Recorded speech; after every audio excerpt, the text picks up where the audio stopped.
Hey everybody, this is Gradius, and this is the video for negative and zero exponents. So if you've not seen the videos for dividing exponents or multiplying exponents, please go back and watch those first, because on this video I'm going to assume that you know those rules beforehand.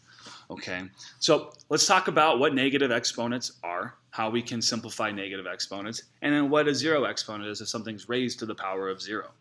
Okay, so if we look here, I have just general expressions for these rules. So if I have a, so just any number a, raised to the zero power. Anything raised to the zero power, does not matter what number it is, as long as it's not zero. Any number, so a can be any number in the world besides zero. If any number is raised to the zero power, it's 1. That's it. So if I have 5 raised to the zero power, my answer is 1. If I have negative 220 raised to the zero power, my answer is 1 every single time. Okay, if I have 0 raised to the zero power, then this is actually undefined. Okay, so, but don't worry too much about that. This is the main piece of information. If anything raised to the zero power, the answer is 1. Now, let's look at if I have a negative exponent. So I have a raised to the power of negative 2. So I have any number raised to the power of a negative exponent, negative 2. What this really happens is we actually flip around the exponent, and it becomes in the denominator with a numerator of 1. So a to the negative 2 becomes 1 over, and then we just rewrite everything we have here. A to the power of 2. So a to the power of negative 2 is equal to 1 over a squared, and then you could evaluate from here. Okay, so for example, if I had 3 to the negative third power, this would be equal to 1 over 3 to the third power, which is just 1 over 27, and I would be done. Okay, and then if I have it the opposite, if I have a negative exponent already in my denominator, so 1 over a to the negative second power, this is just going to be equal to a to the positive second power. So we're just bringing it up to the top. We're flipping it around, bring it to the other side. So another example of this, if I had 1 over 3 to the negative third, this would be the same thing as 3 to the third, which is the same thing as 27. Okay, so if you have a negative exponent and it's on top, or it's just a whole, it's just, there is no fraction, then what we're going to do is we're going to flip it, we're going to put it in the denominator.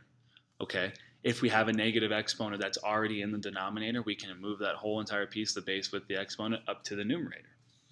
Okay, so let's do some examples. So real quick on this slide right here, if I have 4 to the negative 6th power, if I want to just simplify this, I'm not really worried about evaluating it, I just want to simplify it. I'm just going to put a 1 on top and then keep it 4 to the 6th power, and I can just leave it at that. 7 to the 0 power, any number raised to the power of 0 is 1. And then 1 over 3 to the negative 4th, this just becomes 3 to the 4th power.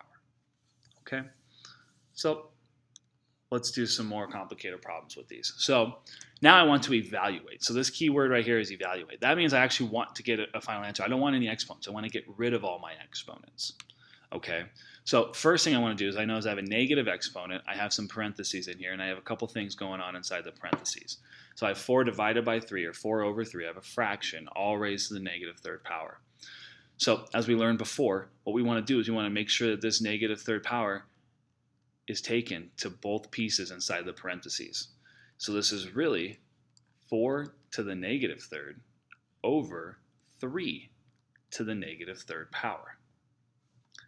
Now if we go back to the properties we just learned, if I have 4 to the negative third on top, what I'm really going to do is I'm just going to move it to the bottom and move it to my denominator. If I have 3 to the negative third already in my denominator, that's actually going to flip, and it's going to become my numerator.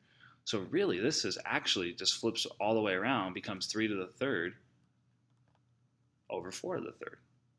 And now I can evaluate. 3 to the third is 27.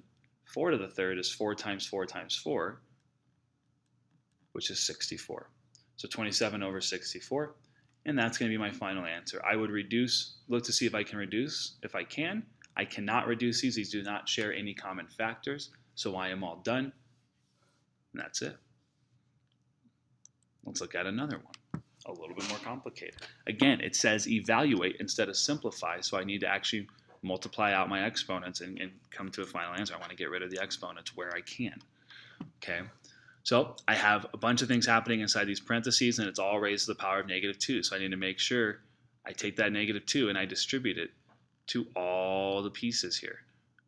Okay, all three of these terms. I have 6 as a term, x to the power of -2 is a term, and y to the third power is a term.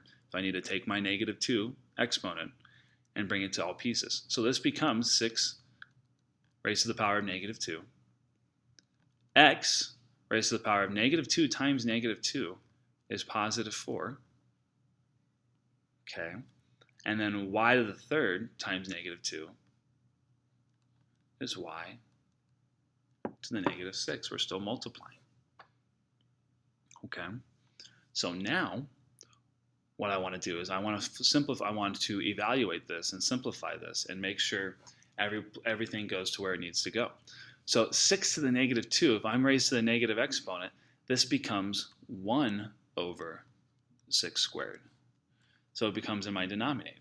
So I have 1 over 6 squared times x to the 4th times y to the -6 becomes 1 over y to the 6th. Now if I simplify all of these, this is like having x over 1. So I'm just multiplying all my numerators, multiplying my denominators. Well, 1 times x to the 4th times 1 is just x to the 4th.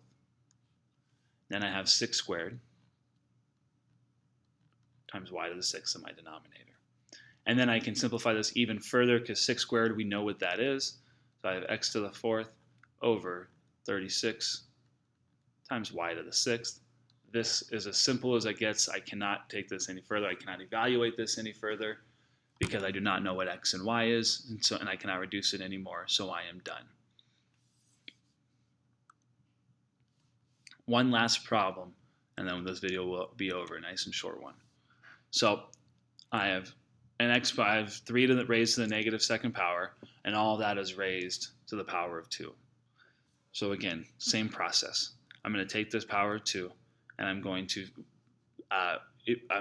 use my product of powers, okay, or a power raised to a power. I'm going to use the rule that we learned before.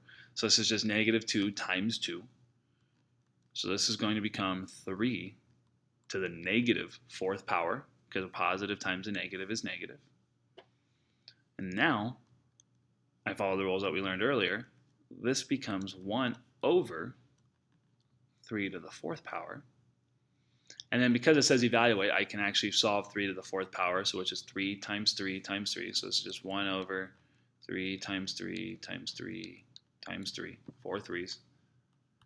And when I do that, when I simplify this, I'll get 9. This is 9.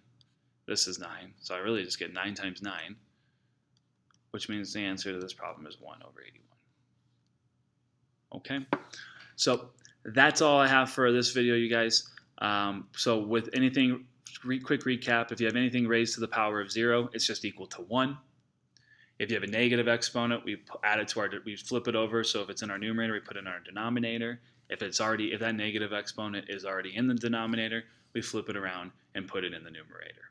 Okay, and that's it. So I hope this video helps. And if anybody needs anything, please let me know. Thank you.